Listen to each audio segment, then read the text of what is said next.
चलिए sir, last lecture में हमने एक्सचेंज जोन देखा था। एक्सचेंज जोन यानी कि गैसेस का एक्सचेंज कैसे हो रहा है हमारी बॉडी में। अब एक्सचेंज जोन हो रहा है तो ब्रीथिंग हो रही होगी। तो अब हम देखेंगे मैकेनिज्म ऑफ ब्रीथिंग, यानी कि कैसे ब्रीथिंग हो रही है।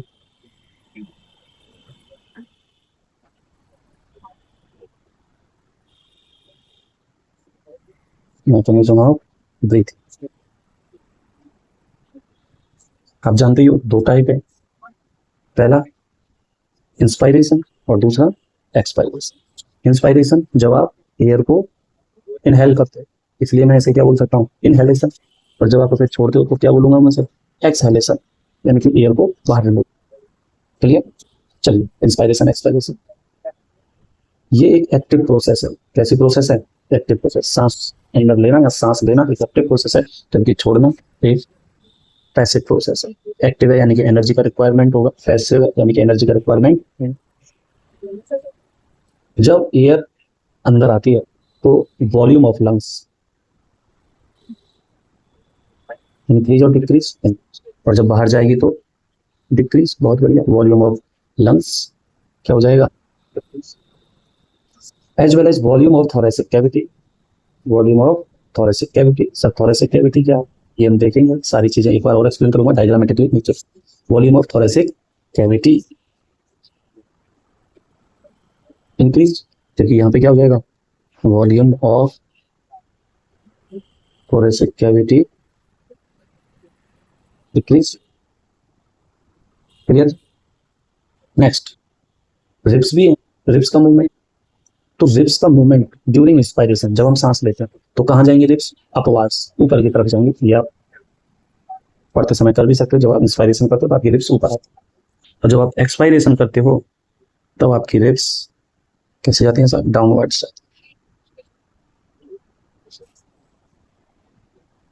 लंग्स होते हैं सब, लंग्स के अंदर एयर आ रही है जा रही है, और लंग्स के नीचे डोम सेट में, जैसे हमने लास्ट डायग्राम में देखा था, यहाँ पे कौन मिलेगा आपको, डायाफ्राम। तो जैसे ही डायाफ्राम पे, जैसे ही इंस्पायरेशन होगा और डायाफ्राम पे होगा, ये कैसा हो जाता है, डायाफ्राम बिकम फ्लैट। जबकि पहले कैसा था, डोम सेट। जैसे ही एयर बाहर जाएगी तो डायाफ्राम दोबारा से क्या हो जाएगा, डोम से। सर ये सब कैसे हो, ये सब हम डायग्रामेटिकली देख लो, कोई दिक्कत वाली बात। क्लियर थी? चलिए अब मैं आपको डायग्राम बना देता हूँ। देखो हल्का हल्का सा डायग्राम बनाऊंगा, मैं एक ही लंग्स बना रहा हूँ, ठीक है। ये मैंने एक लंग्स बनाया, इंस्पायरेशन बिल्कुल, हालांकि आप समझदार है, दूसरा लंग्स भी सही, ठीक है। ये यहाँ पे मैंने दूसरा लंग बनाया, कोई भी नहीं, किडनी नहीं बोले कि सर ये तो किडनी सी लग रही है, नहीं रहे, ये लंग्स है, ठीक है। ये लेफ्ट, ये राइट लंग हो गया, ये क्लियर। अब हम देखते हैं इसमें ड्यूरिंग इंस्पायरेशन, ठीक है, इंस्पायरेशन। देखो सबसे पहले तो ये वाली बात, ये लंग्स हो गया, इसके चारों तरफ आप मानते ही हो कौन प्रेजेंट होंगे साहब, अरे बोलो, इसके चारों तरफ कौन प्रेजेंट होंगे, वेब्स। कौन प्रेजेंट है यहाँ पे, वेब्स। ये हो गए वेब्स, ठीक है। अब देखिए जैसे इंस्पायरेशन हुआ, ऑक्सीजन अंदर आया, कौन अंदर आया, ऑक्सीजन।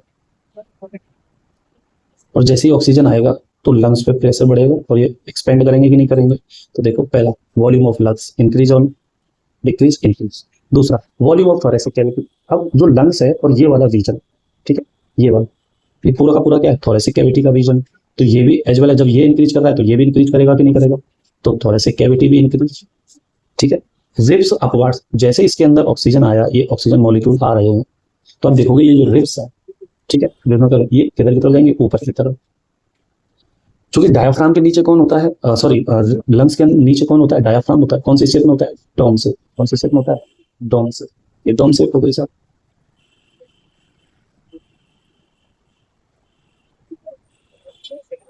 तो जैसे इसके ऊपर प्रेशर पड़ेगा, ठीक है, डोम शेप से, ये कैसा बन जाएगा, फ्लैट हो जाएगा कि नहीं हो जाएगा, क्यों, क्योंकि अंदर ऑक्सीजन आई जा रही है, तो ये नीचे की तरफ आएगा कि नहीं, ऑब्वियसली। तो ये कैसा हो जाएगा, डोम शेप से फ्लैट आ जाएगा।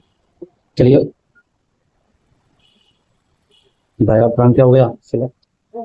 रिब्स कहाँ गए, अपवार्ड्स। थोड़ी सी वॉल्यूम का कैविटी इंक्रीज। अब हम बात कर लेते हैं इधर की साइड में, यानी कि एक्सपायरेशन के केस में। एक्सपायरेशन के केस में बात करोगे, ये ये एक लंग्स है सर, ऑब्वियसली दो लंग्स होंगे। वन सेकेंड, कोई भी इसको किडनी नहीं बोलेगा तो सब किडनी सी लगेगा, नहीं रही लंग्स, ठीक है। यहाँ पे भी एज वेल एज कौन होंगे, रिब्स होंगे। ये लीजिए साहब, यहाँ पे भी क्या है, रिब्स, ठीक है। अब यहाँ से क्या गई, CO2 बाहर गई, क्योंकि CO2 था, तो यहाँ से हमें एयर को रिलीज करना। और जैसे ही एयर बाहर जा रही है तो क्या इसका वॉल्यूम, लंग्स का वॉल्यूम कम होगा, क्योंकि एयर बाहर गई है तो सिकुड़ेगा ही नहीं, सिकुड़ेगा तो वॉल्यूम ऑफ लंग्स क्या हो जाता है, यहाँ पे कम हो जाता है। As well as thoracic cavity भी, ये वाला जो रीजन है ये भी कम हो ना। वॉल्यूम रिब्स, अब जो रिब्स की मूवमेंट है वो पहले जो ऊपर गई थी, अब कहाँ जाएंगे, नीचे की तरफ आ जाएंगे। और डायाफ्राम की अगर मैं बात करूँ तो जो पहले कैसा था, फ्लैट हो गया था, अब कैसा हो जाएगा, दोबारा से डाउन शेप हो जाएगा। क्यों, क्योंकि अब लंग्स पर उतना प्रेशर नहीं, तो ये दोबारा से कैसा हो गया, डायाफ्राम डाउन शेप। चलिए सामने आपको डायग्रामेटिकली और थियोरेटिकली दोनों तरफ से समझाने की कोशिश की है, इनहेलेशन एक्सहेलेशन। आई होप आपकी समझ में आ गया होगा और यहीं पे आपका रेस्पिरेशन खत्म हो जाता है। क्लियर जी, चलिए बहुत बढ़िया, बहुत सुंदर।